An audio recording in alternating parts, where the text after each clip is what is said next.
Abortion isn't killing, it's letting die. Do you think that distinction is morally significant? Yeah, a bit.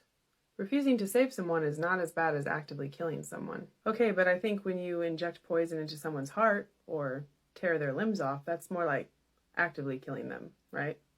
Both of those methods are about later abortions. The vast majority of abortions are in the first trimester.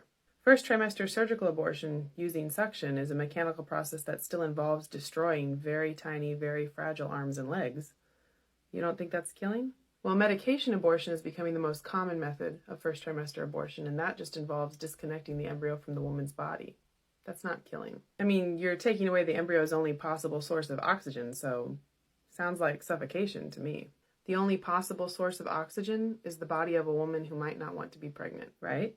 So she's refusing to use her body to save the embryo, but that's not the same as actively killing. Did you know that historically many societies regularly practiced infanticide? No. Yeah, basically parents would get rid of babies who they believed would be too difficult to keep alive or to take care of. What does that have to do with anything? One of the most widespread methods of infanticide was exposure, meaning leaving the baby out on the streets or in the woods or somewhere and letting him or her die alone. That sounds terrible. Yeah. Do you think when parents left their babies to die alone, they killed those babies or just let them die? Maybe you could make an argument that they let them die.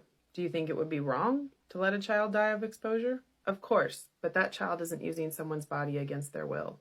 Well, throughout most of history, a newborn couldn't survive unless the mom breastfed, so that's using someone's body. I'm just saying abortion is different than infanticide, in some ways. But putting a child in an environment where you know she can't possibly survive doesn't exactly sound like the moral high ground.